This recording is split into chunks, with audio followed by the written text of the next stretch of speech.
Hi, we're Kate and Alden with Love Lives Here Bus Ministries. And for those who don't know about us or what we do, we have a school bus that's converted into a coffee house / church. The ministry actually started approximately 30 years ago with Pastor Glenn Povey through Morning Star Ministries. And he saw a need from the front door of his church, which is in North Central.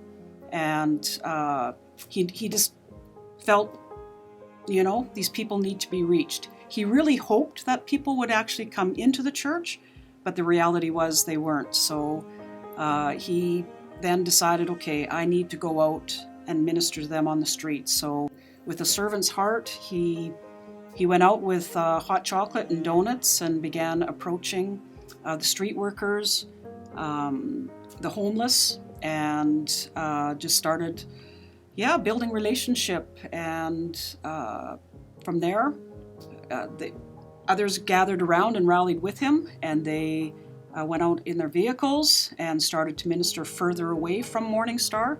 And then from there, they received a bus that then became what we know as Love Lives Here Bus Ministry. It's a coffee house / church on wheels, which we were able to go into North Central, the Hood, the Core.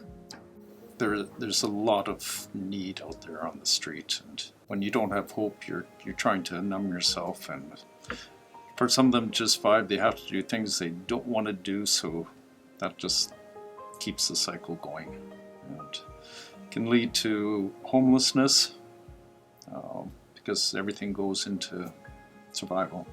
When you live without the basic needs of humanity, it again causes survival mode, and they're just surviving. And you can't think.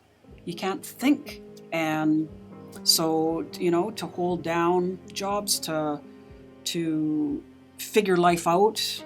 Many times we hear stories, people telling us, I haven't eaten for 2 days, 3 days.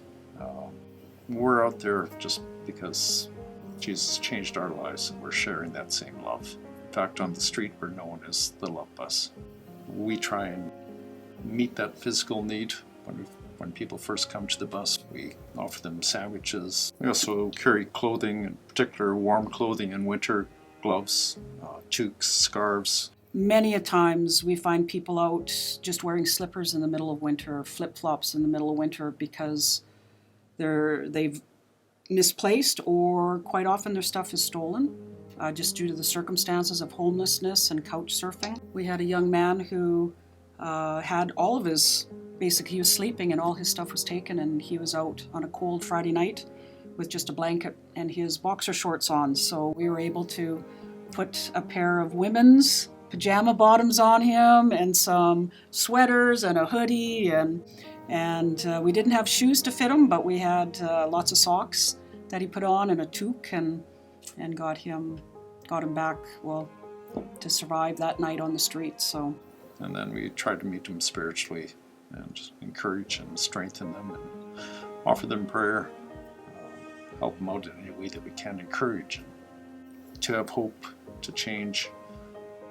You have to have some hope, and that starts with someone believing in you. And we try to share words of encouragement.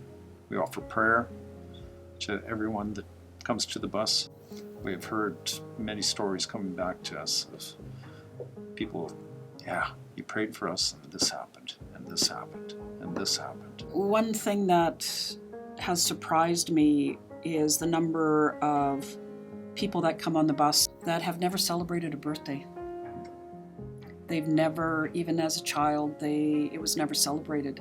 And we've made a point of any time we hear that it's somebody's birthday, we have teddy bears on the bus and other little gifts that, hopefully will match the person. But we sing happy birthday, and we let them know that their life is important and it's worth celebrating.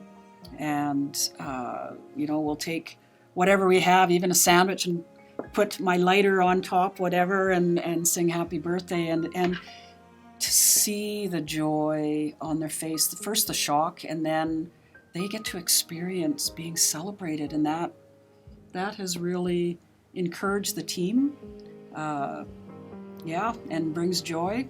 And then others see it. They're like, wow, they're doing that for them. And then next thing you know, like in a month or so, you hear, oh, it's my birthday. And so we know that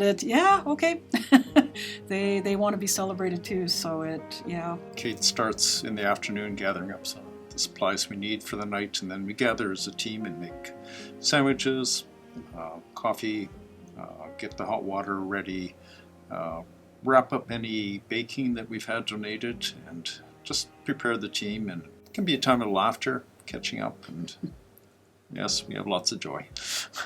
And spend time in prayer, just getting our hearts in the right place. And sometimes we don't get a chance to leave the parking lot before people are coming. And sometimes they ask, well, where are you guys going to be? And I say, I don't know, the driver doesn't know where he's going. And they'll say, who's the driver? But we want God to lead us and to wherever he wants. And sometimes we have plans and he takes us this way to this way to this way, and we will wind up exactly where we're supposed to be.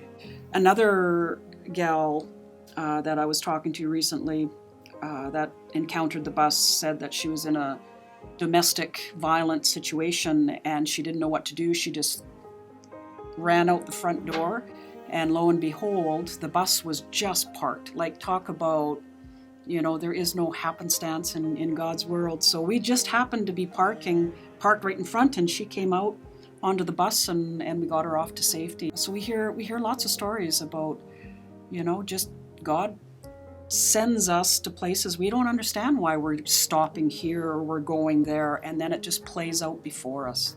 And it's a faith builder. It truly is. We have a lot of long-term workers on ours, and new ones, but everybody's always building relationships.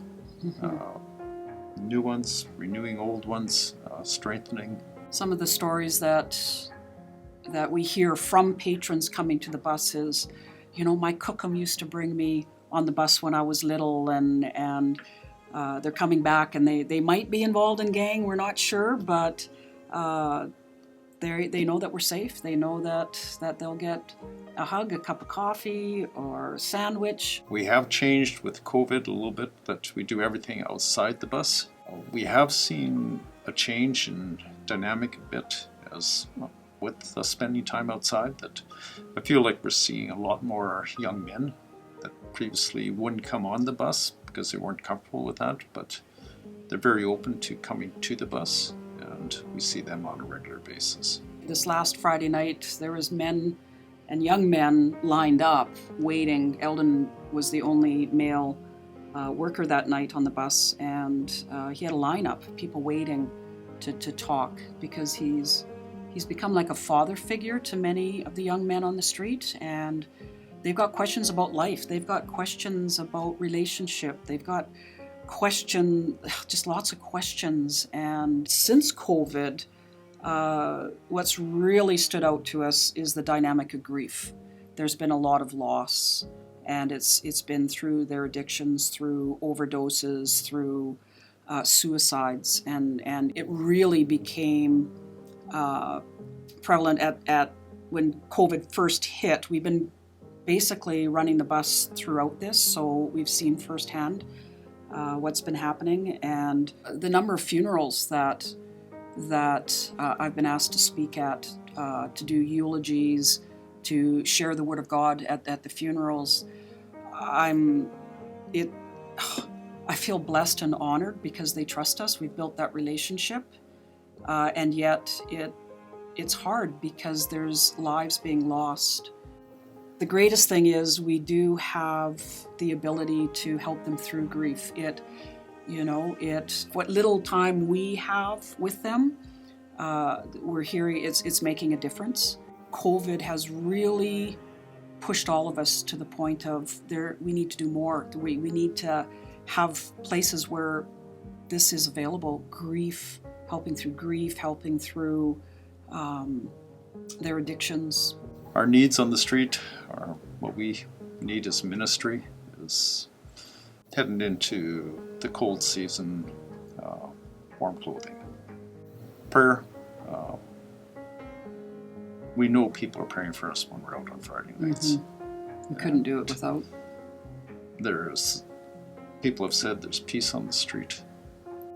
A question I guess one would ask themselves is, how safe do you feel out there?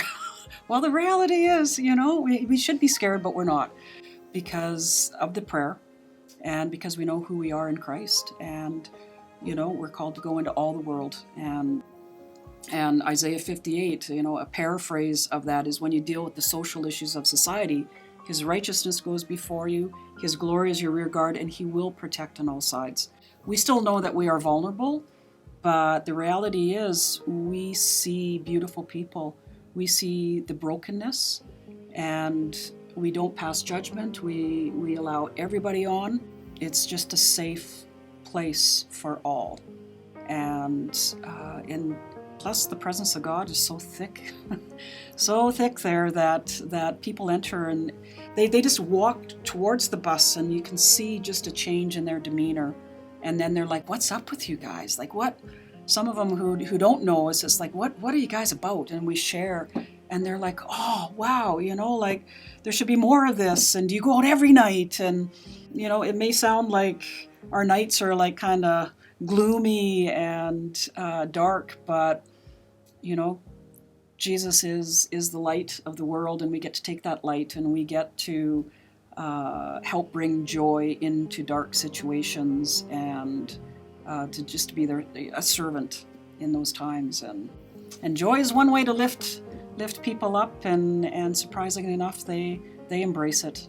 Even when they're struggling, they just embrace the laughter when they're able to kind of put their life aside and engage in what we're presenting to them.